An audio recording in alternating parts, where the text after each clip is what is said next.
ദൈവതിരുനാമത്തിന് മഹത്വം ഉണ്ടാകട്ടെ. നിങ്ങൾക്ക് ഓരോരുത്തർക്കും ക്രിസ്തു യേശുവിൽ എൻ്റെ എളിയ സ്നേഹവന്ദനം. പത്രോസ്ലീഹ എഴുതിയ ഒന്നാമത്തെ ലേഖനം 1-ാം അധ്യായം 9-ാമത്തെ വാക്യം നമുക്കൊന്ന് വായിക്കാം. നിങ്ങളുടെ വിശ്വാസത്തിൻ്റെ അന്തമായ ആത്മരക്ഷ പ്രാപിക്കുകയും പറഞ്ഞു തീരാത്തതും മഹിമയുള്ളതുമായ സന്തോഷത്തോടെ ആനന്ദിക്കുകയും ചെയ്യുന്നു. വിശ്വാസത്തിൻ്റെ അന്തമായ ആത്മരക്ഷ പ്രാപിക്കുകയും പറഞ്ഞു തീരാത്തതും മഹിമയുള്ളതുമായ സന്തോഷത്തോടെ ആനന്ദിക്കുകയും ചെയ്യുന്നു. പറഞ്ഞു തീർക്കാൻ കഴിയാത്തതായ ആനന്ദം അങ്ങനെയൊക്കെ കിട്ടുമോ? കിട്ടും പ്രിയരെ, തീർച്ചയായും കിട്ടും, തീർച്ചയായും കിട്ടും. നമ്മൾ വിചാരിക്കും, കഷ്ടിമുഷ്ടിയൊക്കെ അങ്ങ് ജീവിച്ചു പോവുക, വലിയ കുഴപ്പമൊന്നുമില്ലാതെ, ചെറിയ സന്തോഷങ്ങൾ, ചെറിയ ദുഃഖങ്ങൾ, അങ്ങനെ സമ്മിശ്രമായി നിരാശകൾ, സങ്കടങ്ങൾ, വേദനകൾ, ഇങ്ങനെയൊക്കെ തട്ടിമുട്ടി അങ്ങ് ജീവിക്കുക. അതൊക്കെയാണല്ലോ പൊതുവെ മനുഷ്യർ ആഗ്രഹിക്കുന്നത്. പക്ഷേ ദൈവം നമ്മളെക്കുറിച്ച് അങ്ങനെയല്ല ആഗ്രഹിക്കുന്നത്. ദൈവത്തിൻ്റെ സന്തോഷം നമ്മിൽ പകർന്ന് നമ്മെ സന്തോഷമുള്ളവരാക്കാനാണ് ദൈവം നമ്മെക്കുറിച്ച് പ്രതീക്ഷിക്കുന്നതും ദൈവം നമുക്ക് വേണ്ടി കരുതുന്നതും. ഇവിടെ പറഞ്ഞിരിക്കുന്നു, വിശ്വാസത്തിൻ്റെ അന്തമായ ആത്മരക്ഷ പ്രാപിക്കുകയും പറഞ്ഞു തീരാത്തതും മഹിമയുള്ളതുമായ സന്തോഷത്തോടെ ആനന്ദിക്കുകയും ചെയ്യുന്നു. അപ്പോൾ ഇതെന്താണ് അർത്ഥമാകുന്നത്? ആത്മരക്ഷ ലഭിക്കുമ്പോൾ, നമ്മുടെ ആത്മാവിന് രക്ഷ ലഭിക്കുമ്പോഴാണ് സന്തോഷവും ആനന്ദവും നമുക്ക് ലഭിക്കുന്നത്. ഇവിടെ പറഞ്ഞിരിക്കുന്ന പ്രയോഗം അത് വളരെ ഇമ്പോർട്ടൻ്റ് ആണ്. സന്തോഷത്തോടെ ആനന്ദിക്കാൻ ഇടവരും. നാം പറയുമ്പോൾ സന്തോഷമെന്നും ആനന്ദമൊക്കെ പറയുമ്പോൾ ഏതാണ്ട് ഒരേ അർത്ഥത്തിലാണ് നാം ചിന്തിക്കുന്നതെങ്കിലും സന്തോഷത്തോടെ ആനന്ദിക്കുക എന്ന് പറയുമ്പോൾ, ആനന്ദം എന്ന് പറഞ്ഞാൽ തന്നെ ഡീപ്പ് ഹാപ്പിനെസ് ആണ്, സന്തോഷം, ഹാപ്പിനെസ്.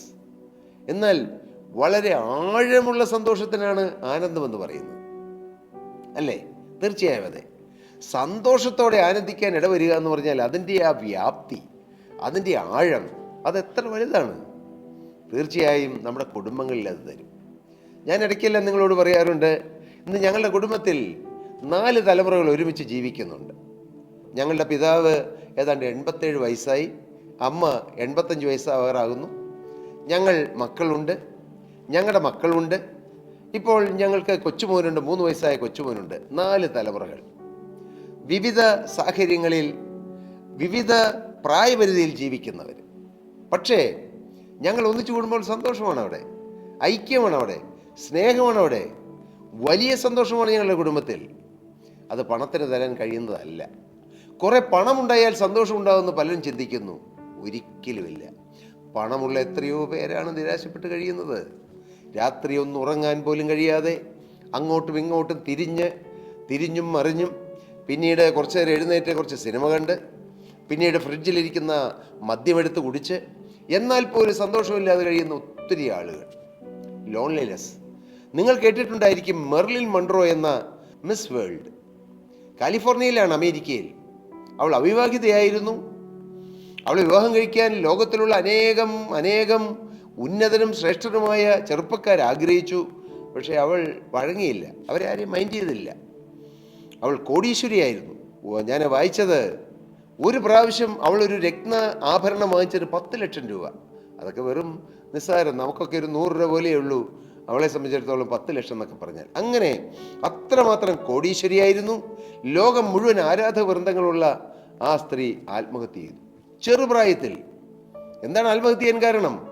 അവളുടെ ആത്മഹത്യാക്കുറിപ്പിൽ ഇപ്രകാരം എഴുതിയിരിക്കുന്നു, ഐ എം കമ്മിറ്റിംഗ് സൂയിസൈഡ്. ഞാൻ ആത്മഹത്യ ചെയ്യുകയാണ്. I have no peace in my mind. എൻ്റെ ഉള്ളിൽ എനിക്ക് സമാധാനമില്ല. My loneliness is intolerable. എൻ്റെ ഏകാന്തത അസഹനീയമാണ്. Nobody is responsible for my death. എൻ്റെ മരണത്തിന് ആരും ഉത്തരവാദികളല്ല. പ്രിയപ്പെട്ടവരെ, പണം സന്തോഷവും സമാധാനവും തരുമായിരുന്നെങ്കിൽ ആ സ്ത്രീ മരിക്കേണ്ട ആവശ്യമുണ്ടായിരുന്നോ? സൗന്ദര്യം മനുഷ്യന് സന്തോഷം തരുമായിരുന്നെങ്കിൽ വിശ്വസുന്ദരിയായിരുന്നു. ആരാധക വൃന്ദങ്ങൾ ലോകം മുഴുവനുണ്ട്. അവർ സന്തോഷം തരുമായിരുന്നെങ്കിൽ അവൾ മരിക്കേണ്ട ആവശ്യമില്ലായിരുന്നു. പക്ഷെ അവൾ മരിച്ചു ചെറുപ്രായത്തിൽ.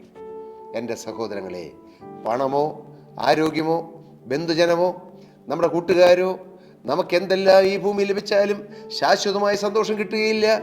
ജീവനുള്ള ദൈവം നിങ്ങളുടെ ഹൃദയത്തിൽ വന്ന് പാർത്താൽ, നിങ്ങളുടെ കുടുംബത്തിൽ വന്നാൽ നിങ്ങൾക്ക് സന്തോഷം കിട്ടും. ഞങ്ങളുടെ കുടുംബത്തിൽ ദൈവം വസിക്കുന്നത് ഞങ്ങൾ അറിയുന്നു. ദൈവത്തിന് സ്തോത്രം. ഞങ്ങളുടെ മക്കൾ മൂത്തവന് ബിടെക് കഴിഞ്ഞു, നടുവിലത്തെ മോന് MBBS കഴിഞ്ഞു, ഇളയ മോന് MBBS കഴിഞ്ഞു. അവർ നല്ല വിദ്യാഭ്യാസമുള്ളവരാണ്. പക്ഷേ ഞങ്ങളുടെ മാതാപിതാക്കൾ, ഞങ്ങളുടെ അമ്മ 1ാം ക്ലാസ് പഠിച്ച് പാസ്സായിട്ടില്ല. ഞങ്ങളുടെ പിതാവിനും വലിയ വിദ്യാഭ്യാസമൊന്നുമില്ല. പക്ഷേ അത്രയും ഉന്നത വിദ്യാഭ്യാസമുള്ള ഞങ്ങളുടെ മക്കൾ ഞങ്ങളുടെ മാതാപിതാക്കളെ പൊന്നുപോലെ കൊണ്ടു നടക്കുന്നു, അത്ര സ്നേഹത്തോടെ കഴിയുന്നു. ഇത് പണമുള്ളത് കൊണ്ടല്ല പ്രിയരെ, യേശു ഉള്ളതുകൊണ്ടാണ്. യേശു മനുഷ്യ ജീവിതത്തിൽ സന്തോഷം തരുന്നവനാണ്, കുടുംബത്തിൽ ഐക്യം തരുന്നവനാണ്. ഭാര്യയും ഭർത്താവും തമ്മിൽ ഐക്യം തരും. അതാണ് കുടുംബജീവിതത്തിൻ്റെ സന്തോഷം. കുറേ ആഭരണങ്ങളും കുറേ വസ്തുവകളും വിവാഹത്തിന് കുറേ കോടിക്കണക്കിന് രൂപയും ഭാര്യയുടെ വീട്ടിൽ നിന്ന് കൊണ്ടുവന്നാലൊന്നും മോനെ നിനക്ക് സന്തോഷം കിട്ടണമെന്നില്ല. പക്ഷേ ഒരു മനസ്സുള്ളൊരു ഹൃദയം അത് കൂടുതൽ സന്തോഷം തരും, ഐക്യം തരും. ഞാൻ പറഞ്ഞു വന്നത്, നിങ്ങളുടെ വിശ്വാസത്തിൻ്റെ അന്തമായ ആത്മരക്ഷ. നാം എന്താണ് ചെയ്യേണ്ടത്? നാം ദൈവത്തിൽ വിശ്വസിക്കണം, അങ്ങനെ ആത്മാവിൻ്റെ രക്ഷ പ്രാപിക്കണം. ഈ രക്ഷ ലഭിക്കുമ്പോഴാണ് സന്തോഷം ലഭിക്കുന്നത്. എന്താണ് രക്ഷ? എങ്ങനെ രക്ഷ കിട്ടും? ഈ രക്ഷ എവിടെ കിട്ടും? പൈസ കൊടുത്താൽ വാങ്ങിക്കാൻ കിട്ടുന്നതാണോ രക്ഷ? അല്ല. കർത്താവായ യേശു ക്രിസ്തു കാൽവറി ക്രൂശിൽ ചൊരിഞ്ഞ തിരുരക്തത്താൽ 2000 വർഷങ്ങൾക്ക് മുമ്പ് യേശു ക്രിസ്തു 33 വയസ്സ് മാത്രം പ്രായമുള്ള യേശു ക്രിസ്തു കാൽവറിയിൽ രക്തം ചിന്തിയത് മാനവരക്ഷയുടെ, മാനവ കുലത്തെ രക്ഷിക്കുവാനുള്ള പരമയാഗമായിരുന്നു. പരമയാഗം. ആ യാഗത്തിലൂടെ മനുഷ്യന്, ശിക്ഷയിൽ അകപ്പെട്ട് കിടന്ന മനുഷ്യന് രക്ഷ ദൈവം വാഗ്ദാനം ചെയ്തു. ഏതു മനുഷ്യന് രക്ഷപ്പെടാം. യേശുവിനെ രക്ഷിതാവും കർത്താവായി സ്വീകരിക്കുക. ദൈവത്തിൻ്റെ സ്തോത്രം. അതിന് മതം മാറേണ്ട ആവശ്യമില്ല പ്രിയപ്പെട്ടവരെ.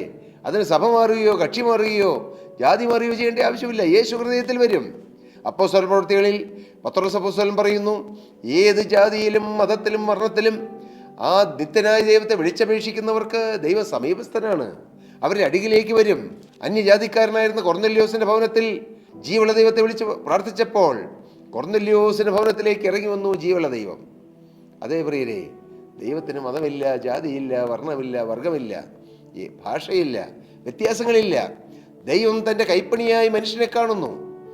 ആ ജീവനുള്ള ദൈവത്തെ നിങ്ങൾ വിളിച്ചപേക്ഷിച്ചാൽ നിങ്ങൾക്ക് ഈ രക്ഷ കിട്ടും. 19ാമത്തെ വയസ്സിലാണ് ഞാൻ തിരുവചനം കേട്ടുകൊണ്ടിരുന്നപ്പോൾ യേശു ക്രിസ്തുവിനെ രക്ഷിതാവും കർത്താവായി സ്വീകരിപ്പാൻ എനിക്ക് ഭാഗ്യം കിട്ടിയത്. അന്ന് മുതൽ ഇന്ന് വരെയും എനിക്ക് 55 വയസ്സുണ്ട് ഇപ്പോൾ. പക്ഷേ ആ 19ാമത്തെ വയസ്സ് മുതൽ ഇന്ന് വരെയും ഞാൻ വളരെ സന്തോഷത്തോടെയാണ് ജീവിക്കുന്നത്. പുറമേ കാണുന്ന സന്തോഷമല്ല, എൻ്റെ ഹൃദയം നിറയെ സന്തോഷമാണ്. എനിക്ക് ഭൂമിയിൽ എന്തെങ്കിലും ഉള്ളതുകൊണ്ടല്ല. ഉള്ളതെല്ലാം പോകാൻ അധികം നിമിഷം വേണ്ടല്ലോ. ആരോഗ്യം പോകാൻ, സമ്പത്ത് പോകാൻ, സൗഭാഗ്യങ്ങൾ പോകാൻ അധികം സമയം വേണ്ട. പക്ഷേ മാറ്റമില്ലാത്ത ക്രിസ്തു, ഏതെല്ലാം മാറിയാലും ആരെല്ലാം മാറിയാലും മാറാത്ത ക്രിസ്തു കൂടെ ഉണ്ടെങ്കിൽ അവിടെ സന്തോഷമാണ്. യേശു എൻ്റെ കൂടെയുണ്ട് എന്നുള്ളതാണ് എൻ്റെ സന്തോഷത്തിൻ്റെ ഏറ്റവും പ്രധാനപ്പെട്ട കാര്യം, പ്രധാനപ്പെട്ട വിഷയം. ദൈവത്തിൻ്റെ സ്തോത്രം. നിങ്ങൾ ക്രിസ്തുവിനെ വിശ്വസിക്കൂ. ക്രിസ്തു ക്രൂശിൽ സൗജന്യമായി തന്ന രക്ഷയിൽ വിശ്വസിക്കൂ. ആ ക്രിസ്തുവിൽ വിശ്വസിച്ചാൽ നിങ്ങൾക്ക് ആത്മരക്ഷ കിട്ടും. ഈ ആത്മരക്ഷ കിട്ടിക്കഴിയുമ്പോൾ നിങ്ങൾക്ക് സന്തോഷവും ആനന്ദവും കിട്ടാനിടയാകും. ഇന്ന് അനേകർക്ക് സന്തോഷം കിട്ടാത്തതിൻ്റെ കാരണം പ്രിയപ്പെട്ടവരെ പണമില്ലാത്തതുകൊണ്ടല്ല, രാഷ്ട്രീയ സ്വാധീനമില്ലാത്തതുകൊണ്ടല്ല. എല്ലാമുണ്ട്. എല്ലാം ഉള്ളവർക്ക് പോലും സന്തോഷമില്ല. കാരണം ദൈവവുമായിട്ടൊരു പേഴ്സണൽ റിലേഷൻഷിപ്പ് ഇല്ല. ചില ചടങ്ങുകളുണ്ട്, ചില ആചാരങ്ങളുണ്ട്, ചില അനുഷ്ഠാനങ്ങളുണ്ട്, എല്ലാം മുറയ്ക്ക് നടക്കുന്നുണ്ട്. പക്ഷേ ഒരു പേഴ്സണൽ റിലേഷൻഷിപ്പ് വിത്ത് ഗോഡ്, ദൈവവുമായിട്ട് ഒരപ്പനോടോ അമ്മയോടോ ഒരു സഹോദരനോടോ സഹോദരിയോടോ സംസാരിക്കുന്ന പോലെ ജീവനുള്ള ദൈവവുമായി ഹൃദയം പകരുന്ന ഒരു അനുഭവമില്ല. വാസ്തവമായി ക്രിസ്തീയ ജീവിതം ഒരു ക്രിസ്തീയ മതത്തിൽ ചേരുന്നതല്ല പ്രിയരെ. ദൈവവുമായിട്ടുള്ള പേഴ്സണൽ റിലേഷൻഷിപ്പ് സ്ഥാപിക്കുന്നതാണ് യഥാർത്ഥ ദൈവവുമായിട്ടുള്ള ബന്ധം. ആത്മരക്ഷ. ഒരുവൻ ആത്മാവിൻ്റെ രക്ഷ കിട്ടുമ്പോൾ ആ ഒരു വലിയ ബന്ധം കിട്ടുന്നു. ജീവിതത്തിൽ എന്തു വന്നാലും എനിക്ക് ദൈവമുണ്ടല്ലോ എന്നുള്ള ചിന്ത. ആരെല്ലാം എതിർത്താലും, ആരെല്ലാം കുറ്റപ്പെടുത്തിയാലും, ആരെല്ലാം ഉപദ്രവിച്ചാലും, ആരെല്ലാം നമ്മുടെ പേര് മോശമാക്കിയാലും സാരമില്ല എന്നെണ്ണുന്നു. സാരമില്ല. ആരോടും വഴക്കില്ല, ആരോടും വൈരാഗ്യമില്ല. പ്രസിദ്ധനായ അമേരിക്കൻ പ്രസിഡന്റായ എബ്രഹാം ലിങ്കൺ പറഞ്ഞു, with malice towards none and with charity for all. എനിക്ക് ആരോടും പരിഭവമില്ല എന്ന് അദ്ദേഹം പറഞ്ഞു. ജെറ്റിസ്ബർഗിലെ പ്രസംഗത്തിലാണ് അദ്ദേഹം പറഞ്ഞത്, with malice towards none and with charity for all എന്ന്. ദൈവത്തിന് സ്തോത്രം. എന്തുകൊണ്ടാണ് അദ്ദേഹം അത് പറയാൻ കാരണം? എബ്രഹാം ലിങ്കൺ, അമേരിക്കൻ പ്രസിഡന്റായിരുന്ന എബ്രഹാം ലിങ്കൺ യേശു ക്രിസ്തുവിനെ സ്വന്തം രക്ഷിതാവും കർത്താവായി സ്വീകരിച്ച് ഈ രക്ഷയുടെ സന്തോഷം അനുഭവിച്ചൊരു വ്യക്തിയായിരുന്നു. അതുകൊണ്ട് അദ്ദേഹത്തിന് അങ്ങനെ പറയാൻ കഴിഞ്ഞു. ആ അടിമത്വത്തിൽ കിടന്ന കറുത്ത വർഗ്ഗക്കാരെ അദ്ദേഹം സ്നേഹിച്ചു. മനുഷ്യനെ മനുഷ്യനായി കണ്ടു. കറുത്തവനെന്നോ വെളുത്തവനെന്നോ കാണാതെ മനുഷ്യരെല്ലാം ദൈവത്തിൻ്റെ സൃഷ്ടിയാണെന്ന് കാണാനുള്ള വിവേകവും വെളിച്ചവും ഈ രക്ഷയിലൂടെ യേശുക്രിസ്തുവുമായിട്ടുള്ള ബന്ധത്തിലൂടെ എബ്രഹാം ലിങ്കണ് കിട്ടി. അതുകൊണ്ട് അദ്ദേഹത്തിന് ആരോടും വഴക്കുണ്ടായിരുന്നില്ല. എൻ്റെ പ്രിയ സഹോദരി സഹോദരങ്ങളെ, നിങ്ങൾക്ക് ഈ സന്തോഷം വേണമോ?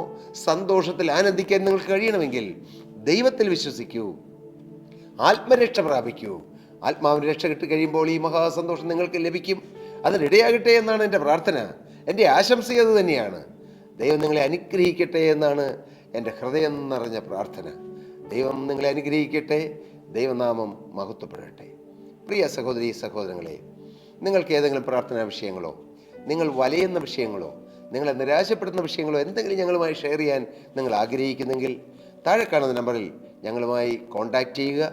തീർച്ചയായും ഞങ്ങൾ നിങ്ങൾക്ക് വേണ്ടി പ്രാർത്ഥിക്കാം. ദൈവം നിങ്ങളെ നിറവടിയായി അനുഗ്രഹിക്കട്ടെ. സ്തോത്രം.